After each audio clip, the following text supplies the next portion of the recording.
सही भाई, भक्तों को बहुत बहुत राम राम राम। आवाज आ रही है? आवाज आ रही है? आ रही।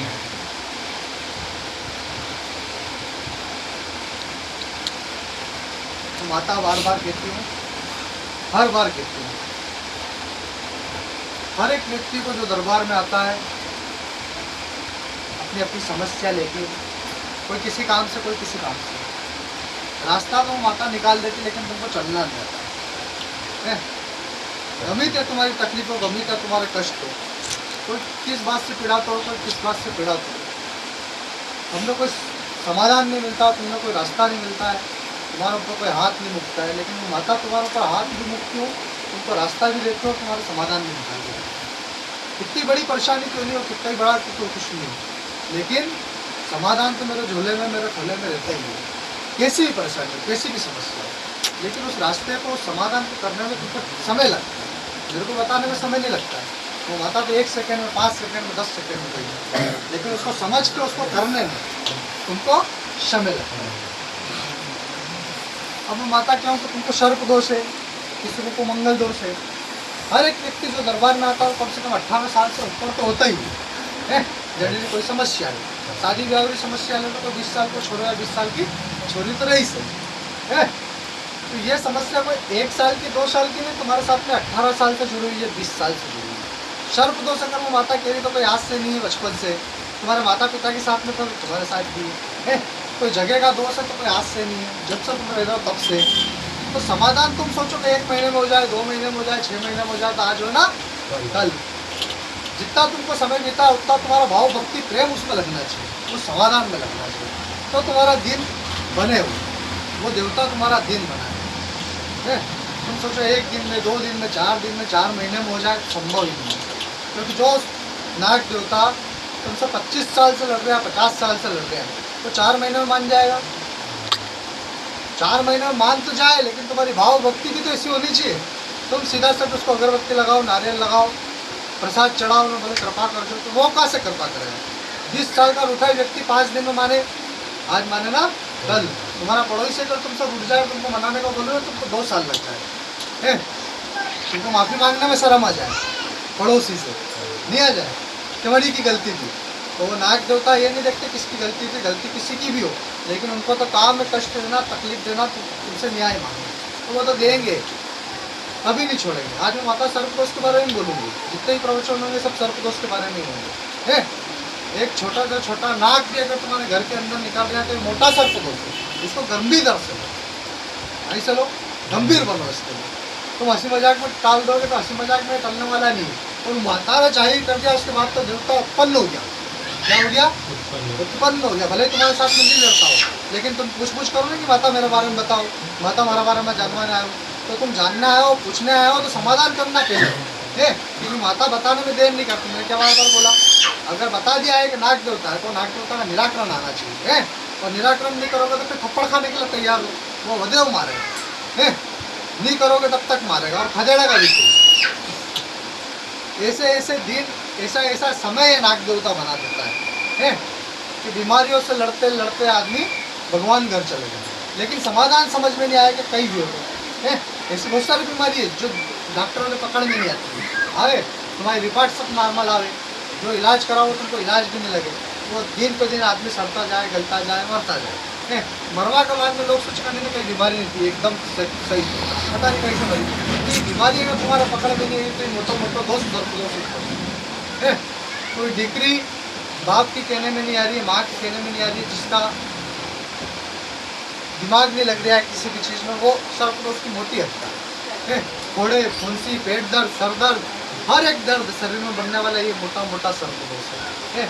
पैसे तुम्हारे अस्पताल में जा रहे हैं, ये सर्पदोष है। सर्पदोष का कई एक लक्षण, बहुत लक्षण, तुम्हारा व्यापार व्यवसाय सब बांध दे, तुम्हारा देवी देवता ने बांध दे, यानी तुम शक्ति आती है तुम्हारे अंदर। कोई भैरू देवता तैयार, कोई माता जी आई रही है, कोई भी देव आई रही हो, मोटा मोटा अगर 1 साल तक तुम्हारा काम करे और दूसरे साल अगर देवता काम नहीं करेगा, झूठा वचन चाहिए, झूठी बात चाहिए है, तो ये मोटा मोटा सर्पदोष है। तो तुम्हारा जनी जगह पे तुम रह रहे हो वहीं से उन्हें कहीं तकलीफ नहीं दी ना तुम्हारा रहवास है, तुम्हारा खान पान से है, तुम्हारा नीति नियम नहीं पालवा से ये नाग देवता तुम्हारे से लड़ी रहा है। और जब तक लड़ेगा जब तक नहीं धरती पे तुम रहोगे है। सबसे पहला नियम तुम्हारे कोई कहानी में शुद्ध करो, यानी जगह ने पवित्र करो है। जहाँ तुम रह जाओ उन्हें जगह ने एकदम पवित्र कर दो, चौको कर दो, कोई देव तुम्हारे से नहीं लड़ेगा। नाग देवता राजे तो सब देव राजे, ब्रह्मा विष्णु है, कोई अम्मा है, कोई काली है, कोई भी देव, सबका साथ में कोई ना कोई नाग तो जुड़ियो उसका करो। भोलेनाथ का गले में मारो नाग पड़ियो, मारो है। राम का तीर में पड़ियो, कृष्ण की वाणी में पड़ियो, हर एक जगह इन्हीं कोई जगह नहीं है जहाँ नाग को वाश मिले। बोले कोई 10 मंजिला मकान में रहता हो तो वहाँ भी नाग को वाश है, क्योंकि पिल्लर तो जमीन पे टिके आएगा, आधार का ही है, आधार तो पिल्लर है, तो पिल्लर का है धरती पे, तो धरती के छेड़े तो लगा के नाग दो। तो ऐसा कोई संसार में कोई कोना नहीं है जहाँ पे तुमको सर्पदोष नहीं लड़ेगा। नाग देवता तो हर जगह, इसलिए माता कहती है कि जितने भी दरबार में आते हैं सबको पहला नियम ही ये बताती है कि नाग देवता का दिया घर के बाहर लगाओ, कम से कम तुमसे लड़ेगा तो नहीं, तुम्हारा नुकसान नहीं पहुँचाएगा। आए समझ में नहीं आ रहा?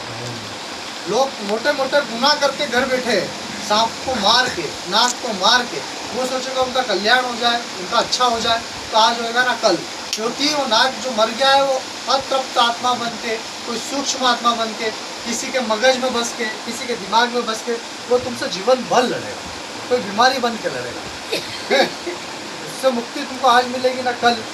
जिनके घर में नाग मरे हुए हैं, जिनने नाग मार दिया, पूर्वजों ने मार दिया और उनको पता नहीं है, उनके घर में एक्सीडेंट ज़्यादा होंगे, घुटने ज़्यादा फूटेंगे, क्योंकि घुटने प्लास्टर चढ़ गया, घुटने का टकना खसक गया। जिनके घुटने फूट रहे, घुटने दुख रहे, वो समझ जाना कि तुम्हारा बाप दादा तुम्हारे घर में सांप मार के गए हैं। और ये सर्पदोष से मुक्ति तुमको जब तक संभव नहीं होगी जब तक उस नाग की मुक्ति का उपाय नहीं करोगे। आए समझ में नहीं आ रहा? ये नाग की मुक्ति बहुत जरूरी है, नहीं तो ये कहीं का नहीं छोड़ेगा, तुम्हारा दिमाग में बच जाएगा, तुम्हारा दिमाग काम करता बंद हो जाएगा, तुम्हारे को ना पूजा समझ में आएगी ना कोई काम समझ में आएगा। और जब कुछ समझ में ही नहीं आएगा तो तुम्हारा जीवन नहीं बीत जाएगा आलसपन में, कि आज करूँगा, कल करूँगा, परसों करूँगा, ऐसे जीवन जा रहा है, आ नहीं रहा है, समाधान करना पड़ेगा।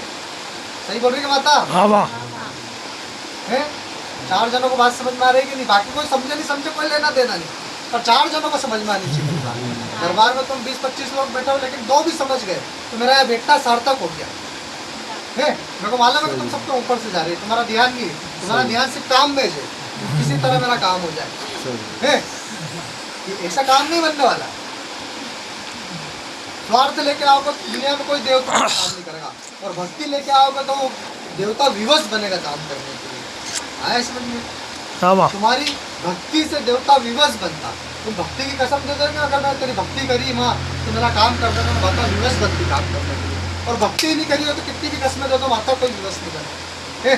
कई करियो तुम्हारे लिए जो तुम्हारा काम करूँ, हर बाप की नौकर हूँ, तो देव तुम्हारे बाप का नौकर है। तुम लाखों करोड़ों की मांग नहीं करते हो, तुम्हारी जेब से 100 रुपये नहीं छूटते, तो तुम्हारी मांगनी बेकार है। आया समझ में नहीं आया? एक 25 रुपये का नारियल और मांगनी कितनी लाखों की। कौन देव बेवकूफ़ है जो 25 रुपये का नारियल और लाख का काम कराया? आज वे ना कल वे भक्ति कर लाती, तुम्हारे मन की भक्ति। देव को नारियल का भूखा है तुम्हारा 25 रुपये का, 5 रुपये की अगरबत्ती का भूखा है। वो तो बस संसार का रचियता, संसार ही उसने बना, किसी चीज़ का लोभ नहीं। तुम्हारा भी लोभ नहीं है, तुम आओ तो ठीक है, नहीं आओ तो भी